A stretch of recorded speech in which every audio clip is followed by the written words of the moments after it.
Iran के बाद क्या होगा? ईरान पर हमला क्यों किया? वो हकीकत जो सब छुपा रहे थे, क्या ये सिर्फ एक आम जंग है या ये एक ऐसे दौर की शुरुआत जिसके बारे में हमें पहले ही खबरदार किया गया था? नबी अलैहिस्सलातु वस्सलाम ने फरमाया, फितने आएंगे जिनमें बैठा हुआ खड़े से बेहतर होगा और खड़ा हुआ चलने वाले से बेहतर होगा। सही बुखारी और मुस्लिम। यानी एक वक्त ऐसा आएगा जब हालात इस कदर पेचीदा हो जाएंगे कि हक और बातिल में फर्क करना मुश्किल हो जाएगा। आज जब हम दुनिया की सूरत हाल को देखते हैं, जब अचानक जंगें भड़क उठती हैं, जब ताकतवर मुल्क अपनी पूरी ताकत के बावजूद बेबस नजर आते हैं और जब सच और झूठ एक दूसरे में गड़मड़ हो जाते हैं, तो यही हदीस हमें झंझोड़ कर रख देती है कि शायद हम वाकई उसी दौर के करीब खड़े हैं। हालिया दिनों में जो कुछ हुआ, अमेरिका और इसराइल की जानिब से ईरान पर हमला, फिर उसके बाद आलमी सतह पर पैदा होने वाली बेचैनी, इत्तेहादियों का पीछे हट जाना और वो सवाल जो आज पूरी दुनिया में गूंज रहा है, क्या वाकई एक सुपर पावर अपनी ताकत खो रही है? ये सब महज इत्तफाक है या किसी बड़े मंजरनामे का हिस्सा? कुछ तज्जियाकार ये भी कहते हैं कि इस जंग का असल मकसद सिर्फ ईरान नहीं बल्कि मशरिक़ वुस्ता में ताकत का तवाज़ुन बदलना और मुसलमानों को आपस में तकसीम करना है। जबकि बाज़ आवाज़ें ये दावा भी कर रही हैं कि इसके पीछे एक बड़ा एजेंडा छुपा हो सकता है जिसका ताल्लुक मस्जिद अक्सा से जोड़ा जा रहा है। और सबसे खतरनाक बात यह कि अब ऐसे खदशात भी सामने आ रहे हैं कि हालात को मजीद भड़काने के लिए ऐसे वाकयात भी हो सकते हैं जिनका इल्जाम किसी और पर डाल दिया जाए ताकि बड़ी जंग का रास्ता हमवार किया जा सके। तो क्या ये सब कुछ हमें एक बड़ी आलमी जंग की तरफ ले जा रहा है? क्या ये वही दौर है जिसमें फितने तेजी से फैलेंगे और उम्मत को आजमाइशों का सामना होगा? आज की इस वीडियो में हम आपको तफसील से बताएंगे कि ईरान पर हमला क्यों किया गया, इसके पीछे कौन सी आलमी ताकतें हैं, अमेरिका और उसके इत्तेहादियों के दरमियान क्या इख्तलाफात सामने आए, मुस्लिम ममालिक के सारे मामले में क्या किरदार रहा, क्या वाकई दुनिया एक नई जंग के दहाने पर खड़ी है, और सबसे अहम सवाल, ईरान के बाद क्या होने वाला है? क्योंकि जो मंजर इस वक्त दुनिया के सामने आ रहा है वो शायद कहानी का इख्तिताम नहीं बल्कि एक ऐसे बाब की इब्तिदा है जिसके असरात आने वाले वक्त में पूरी दुनिया को मुतासिर कर सकते हैं। और हकीकत यह है कि आगे जो होगा वो वाकई हैरान कुन हो सकता है। दुनिया में जो कुछ हो रहा है वो महज सियासत है या इसके पीछे कोई बड़ी तब्दीली छुपी है? जब हम खबरें देखते हैं, ईरान का नाम सुनते हैं, बम धमाकों और फौजी कार्रवाइयों की रिपोर्टें पढ़ते हैं, तो जहन में एक ही सवाल उठता है कि आखिर असल कहानी क्या है? क्या वाकई ये सब महज इलाकाई तनाज़ात हैं या कुछ और भी है जो हमें नजर नहीं आ रहा? क्या ये मुमकिन है कि आज जो कुछ मशरिक़ वुस्ता में हो रहा है उसका एक बड़ा और गहरा पस मंजर हो जिसे हम समझ नहीं पा रहे? दुनिया के कोने कोने में लोग यही सवाल पूछ रहे हैं और जवाब ढूंढने की कोशिश कर रहे हैं। ईरान एक ऐसा मुल्क है जिसकी तारीख सदियों पर मुहित है। ये वो सरजमीन है जिसने कभी किसी सुपर पावर के सामने आसानी से घुटने नहीं टेके, और आज 2026 के इब्तिदाई महीनों में जब अमेरिका और इसराइल ने मिलकर ईरान पर हमला किया तो शायद किसी ने सोचा भी न था कि उसके एक फैसले के इतने दूर रस नताइज निकलेंगे। डोनाल्ड ट्रंप जो अपनी ताकत का मुजाहरा करना चाहते थे, जिस तरह उन्होंने वेनेजुएला के सदर को गिरफ्तार करके अमेरिका लाने का कारनामा अंजाम दिया था, उसी तरह वो ईरान के साथ भी करना चाहते थे। लेकिन ईरान वेनेजुएला नहीं था, और यही वो हकीकत है जो पूरी दुनिया के सामने आकर रही। आगे जो होगा वो वाकई हैरान कुन है। लेकिन एक लम्हे के लिए रुकें और सोचें कि ये जंग क्यों शुरू हुई। मज़ाकरात हो रहे थे, ईरान और अमेरिका के दरमियान बातचीत जारी थी, एक सिफारती हल की तलाश थी, और फिर अचानक उन्हीं मज़ाकरात के ऐन दरमियान हमला कर दिया गया। ये वो सवाल है जो पूरी दुनिया पूछ रही कि आखिर क्यों? मुख्तलिफ तज्जियाकारों के नज़दीक इसका जवाब सादा है। ईरान जौहरी मुआहदे के करीब पहुंच रहा था, एक ऐसा मुआहदा जो खित्ते में ताकत का तवाज़ुन बदल देता, और कुछ ताकतें ऐसा नहीं चाहती थी। इसलिए मज़ाकरात को सबूताज करने का सबसे आसान तरीका यही था कि जंग छेड़ दी जाए। ये वो हकीकत है जिसे बड़े बड़े मगरबी सहाफ़ी और तज्जियाकार अपने अपने प्लेटफॉर्म्स पर बयान कर रहे हैं, जिनमें टकर कार्लसन जैसे लोग शामिल हैं जो ट्रंप और नेतन्याहू की इस पॉलिसी को बेनकाब कर रहे हैं और जिनके खिलाफ ट्रंप इंतजामिया गद्दारी का मुकदमा बनाने की तैयारी कर रही है। जंग शुरू हुई तो ट्रंप इंतजामिया ने बड़े एतमाद से ऐलान किया कि चंद दिनों में मकासद हासिल कर लिए जाएंगे। पहला हदफ था ईरान में हुकूमत की तब्दीली, लेकिन तीसरे दिन ही ट्रंप इंतजामिया इस बात से मुनहरिफ हो गई। फिर कहा कि ईरान की जौहरी सलाहियत खत्म करनी है, जैसे पिछली बार तबाह करने का दावा किया गया था, लेकिन सिर्फ 8 माह में ईरान ने दोबारा वो सलाहियत हासिल कर ली। फिर कहा गया कि मिसाइल ताकत खत्म करनी है। हर रोज नया मौक़िफ़, हर रोज नया जवाब। मुख्तलिफ तज्जियाकारों के नज़दीक ये इस जंग की सबसे बड़ी कमजोरी थी कि इसका कोई वाज़े और मुस्तकिल मकसद था ही नहीं, और जब कोई भी जंग बगैर वाज़े मकसद के लड़ी जाए तो उसका अंजाम क्या होता है, इसे तारीख ने बार बार साबित किया है। आगे जो होगा वो सुनकर आप एकदम चौंक उठेंगे। जंग के पहले हफ्ते में ईरान के सुप्रीम लीडर आयतुल्लाह खामनाई शहीद हो गए। ये एक बड़ा वाकया था और ट्रंप ने सोचा कि अब जंग जीत ली गई।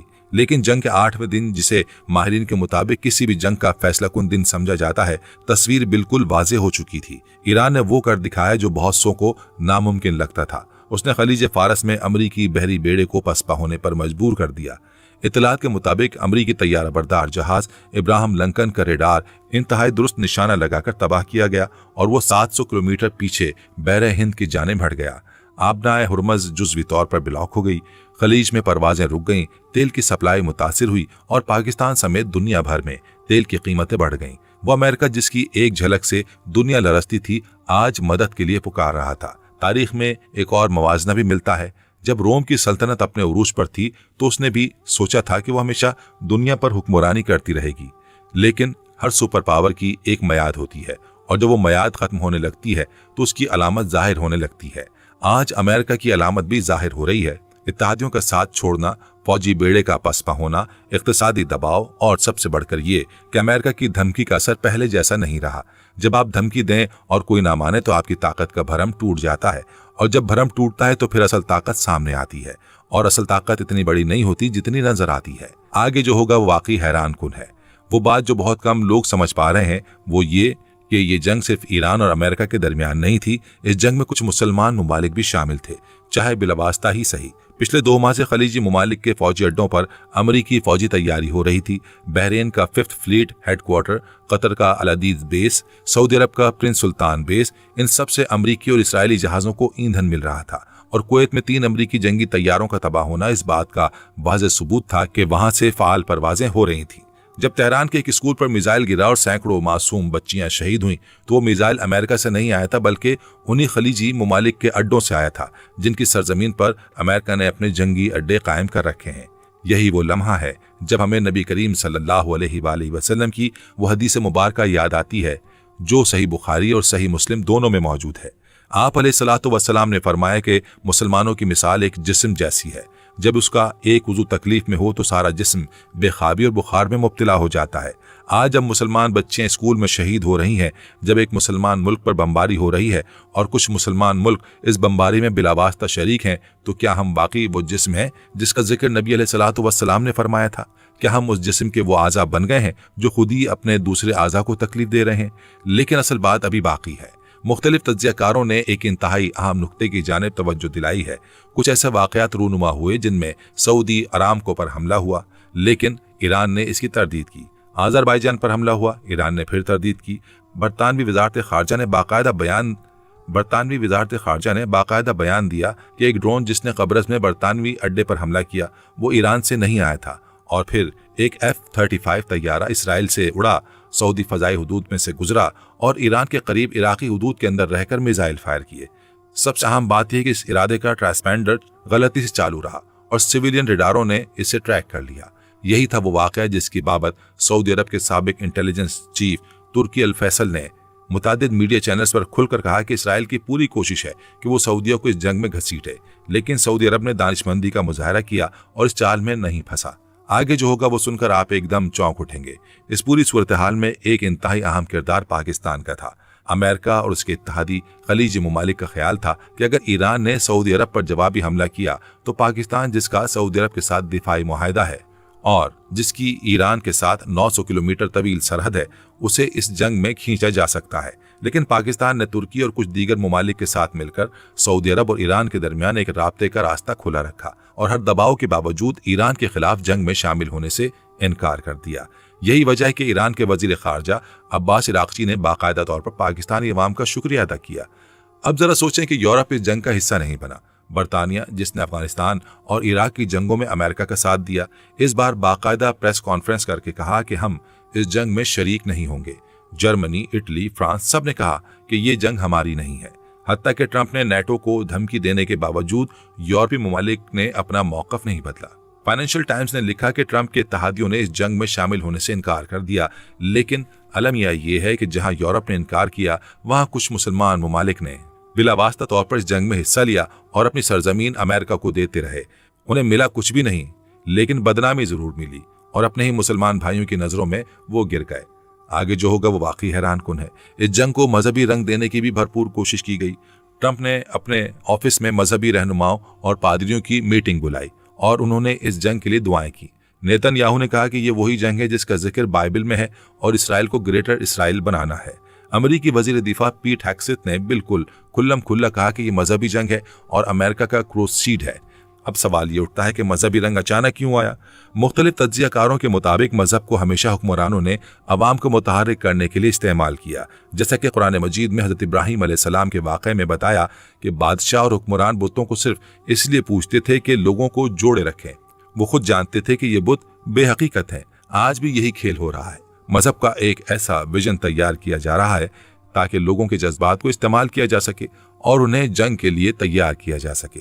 थर्ड टेम्पल यानी तीसरी इबादतगाह का तस्वुर ये कोई नई बात नहीं, लेकिन अब इसे इतने खुलेआम ज़ेरे बहस लाया जा रहा है जितना पहले कभी नहीं हुआ। ट्रंप ने अपने पहले दौर में यरूशलेम को इसराइल का दारुल हुकूमत करार दिया था। अब उसके लिए मजीद कदम उठाए जा रहे हैं। सवाल यह कि अगर तीसरी इबादतगाह बनानी है तो मस्जिद अक्सा का क्या होगा? यही वो नुक्ता है जो पूरी कहानी को समझने की चाबी है। इस जंग को सिर्फ जंग समझना गलती होगी। ये एक बड़े स्ट्रेटेजिक मंसूबे का हिस्सा है जिसमें मुसलमानों को आपस में लड़ाना, खित्ते को गैर मुस्तहकम करना और बिलाखिर मस्जिद अक्सा को खतरे में डालना शामिल है। और यहाँ हमें नबी अलैहिस्सलातु वस्सलाम की वो हदीस मुबारका याद आती है जो मस्जिद अक्सा की फजीलत और अहमियत के बारे में है। सही बुखारी में रिवायत है कि नबी अलैहिस्सलातु वस्सलाम ने फरमाया कि सफर सिर्फ 3 मसाजिद की जानिब किया जाए, मस्जिदुल हराम, मस्जिद नबवी और मस्जिद अक्सा। तो ये वो मकाम है जिसे अल्लाह ताला ने कुरान मजीद में बाबरकत करार दिया है और जहाँ से नबी अलैहिस्सलातु वस्सलाम ने मेराज का सफर फरमाया। आज जब इस मुकद्दस मकाम को खतरा लाहक है, जब इसके इर्द गिर्द एक बड़ी ताकत अपने मंसूबे तैयार कर रही है, तो क्या हम बतौर उम्मत मुस्लिमा अपनी जिम्मेदारियां निभा रहे हैं या हम आपस की लड़ाइयों में इतने मशगूल हैं कि असल खतरे की तरफ तवज्जो ही नहीं जा रही? आगे जो होगा वो सुनकर आप एकदम से चौंक उठेंगे। इस जंग में अमेरिकी फौजी हिकमत अमली की नाकामी का एक अहम पहलू ये है कि अमेरिका ने अपने एयर डिफेंस सिस्टम जो सऊदी अरब, जनूबी कोरिया, ताइवान और जापान में नस्ब किए थे, उन्हें वहां से हटाकर इसराइल में लगा दिया गया और फिर भी इसराइल पर मिसाइल गिरते रहे। बहरीन में अमेरिकी फौजी अड्डे का एयर डिफेंस सिस्टम मुकम्मल तौर पर खत्म हो गया।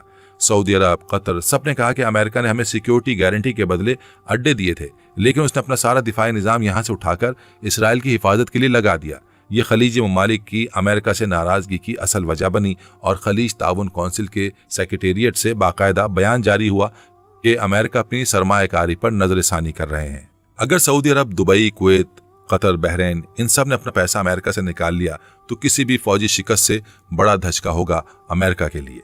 अमेरिका की साख और उसका रोब दोनों खत्म हो जाएंगे। ईरान की हिकमत अमली को समझना जरूरी है। ईरान के पास जदीद तरीन फजाई कुव्वत नहीं, जदीद तरीन हथियार नहीं, लेकिन इसके बावजूद वो 8 दिन से ज्यादा अरसे तक जंग लड़ता रहा, जिसे फौजी माहिरीन उसकी कामयाबी करार देते हैं। ईरान के हाइपरसोनिक मिसाइलों का वार्निंग टाइम इसराइल में 1 मिनट से भी कम हो गया, यानी इसराइल के पास बचने का वक्त ही नहीं रहा। अमेरिका के लाखों डॉलर के पैट्रियट मिसाइल सैकड़ों डॉलर के ईरानी ड्रोन्स को रोकने में नाकाम हो रहे थे। चीनी दिफाई तज्जियाकार ये कह रहे हैं कि अमेरिका की जंगी हिकमत अमली पुरानी हो चुकी है और जदीद जंग के तकाजों से हम आहंग नहीं रही। तल अबीब से लोगों का इनखला तेहरान से कहीं ज्यादा था और ये अपने आप में इस बात की गवाही है कि असल खौफ कहाँ था। आगे जो होगा वो वाकई हैरान कुन है। बरतानिया की शेफील्ड यूनिवर्सिटी के प्रोफेसर हैंक डी बर्ग ने 2024 में एक किताब लिखी थी जिसका नाम था Trump and Hitler, a comparative study of lying. उन्होंने 2 साल पहले ही दुनिया को खबरदार किया था कि ट्रंप और हिटलर में बेशुमार मुश्तरक खुसूसियात हैं। दोनों जमहूरियत की पैदावार हैं, दोनों झूठ बोलते हैं, गलत मालूमात फैलाते हैं और नस्ली नफरत को हवा देते हैं। और किताब में कहा गया कि ट्रंप मुसलमानों के खिलाफ नफरत फैलाता है। अब पूरी मगरबी दुनिया में अखबारात और टीवी चैनल्स ट्रंप और हिटलर का मवाजना कर रहे हैं। हिटलर का अंजाम क्या हुआ ये सब जानते हैं और तारीख हमें यह भी बताती है कि जो ताकतें जुल्म पर खड़ी होती हैं उन्हें एक न एक दिन उस जुल्म का हिसाब देना पड़ता है। लेकिन असल बात अभी बाकी है। इस पूरी सूरत हाल में एक बात जो बार बार सामने आती है वो है मुसलमानों की आपसी फिरकावारियत। जैसे ही जंग शुरू हुई, फिरकावाराना तनाव 7वें आसमान पर पहुंच गया। लेकिन समझने की बात यह कि फिरकावारियत हमेशा से खुद ब खुद नहीं फैली, बल्कि इसे फैलाया गया। 1979 के ईरानी इंकलाब के बाद जब ईरान ने अपने नजरियात बरामद करने की कोशिश की तो अरब ममालिक ने अपनी प्रॉक्सी कुव्वतें खड़ी की। पाकिस्तान भी इस खेल से बाहर नहीं रहा, लेकिन आज जो सूरत हाल है वो ये है कि दोनों तरफ से इंतहा पसंदी ने नुकसान किया है। दोनों तरफ से गलत लोगों ने जज्बात को हवा दी है और दोनों तरफ से आम मुसलमान इस खेल का शिकार हुए हैं। यहाँ हमें नबी करीम सल्लल्लाहु अलैहि वसल्लम की वह हदीस मुबारका याद आती है जो सुनन नबी दाऊद में रिवायत है और जिसे अहले इल्म ने अलामत ज़माना के बारे में बयान किया है। कि आप अलैहिस्सलातु वस्सलाम ने फरमाया कि अनकरीब एक वक्त आएगा जब दूसरी कौमें तुम्हारे खिलाफ इकट्ठी हो जाएंगी, जैसे खाने वाले बर्तन की तरफ इकट्ठे होते हैं। साहबा ने पूछा, क्या हम उस वक्त आदाद में कम होंगे? आप अलैहिस्सलातु वस्सलाम ने फरमाया, नहीं, बल्कि तुम उस वक्त आदाद में बहुत ज्यादा होगे, लेकिन तुम सैलाब के झाग की तरह होगे और तुम्हारे दिलों में वहन होगा। साहबा ने पूछा, वहन क्या है? आप अलैहिस्सलातु वस्सलाम ने फरमाया, दुनिया की मोहब्बत और मौत से नफरत। यह हदीस मुबारक आज के हालात पर कितनी सादिक आती है। आज मुसलमान 1 अरब से ज्यादा हैं, दुनिया का 1/3 हिस्सा मुसलमानों के पास है, कुदरती वसाइल मुसलमान ममालिक में है, लेकिन फिर भी हम कमजोर हैं क्योंकि हम आपस में मुत्तहिद नहीं। आगे जो होगा वो सुनकर आप एकदम चौंक उठेंगे।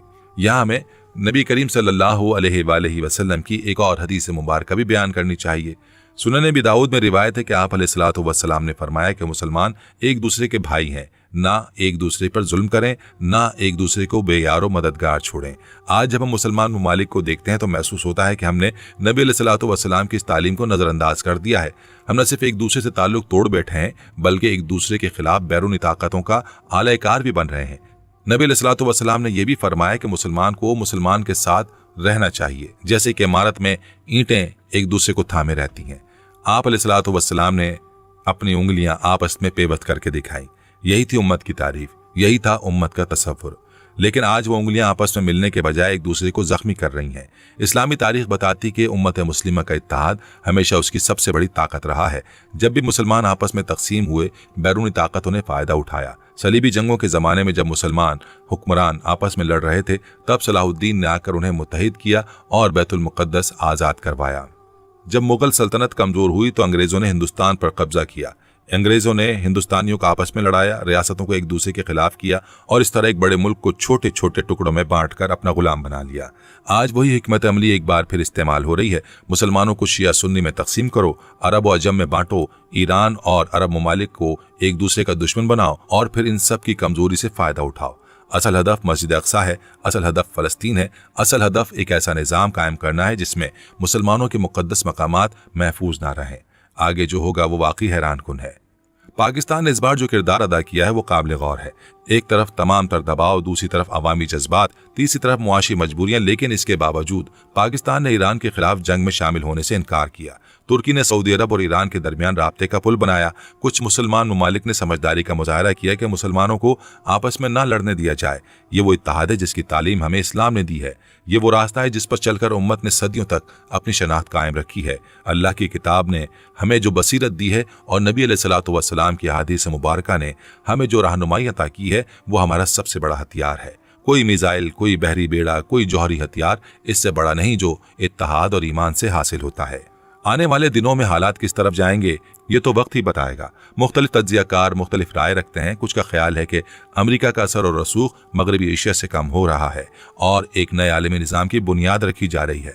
कुछ का ख्याल है कि इस सब कुछ एक बड़ी तब्दीली का आगाज है। लेकिन एक बात वाज़ेह है कि हमें बतौर उम्मत अपनी समत का तयन करना होगा। हमें यह फैसला करना होगा कि हम इस दुनिया में सिर्फ तमाशाई बने रहेंगे या हम अपने हुकूक, अपनी शनाख्त और अपने मुक़द्दस मकामात की हिफाजत के लिए मुत्तहिद होंगे। क्या हम वाकई एक ऐसे वक्त में दाखिल हो चुके हैं जहां हर फैसला, हर कदम और हर इंतखाब आने वाली नस्लों का मुस्तकबिल तय करेगा? ये सवाल आज हर मुसलमान के जहन में होना चाहिए और उसका जवाब हर मुसलमान को अपने दिल से तलाश करना होगा।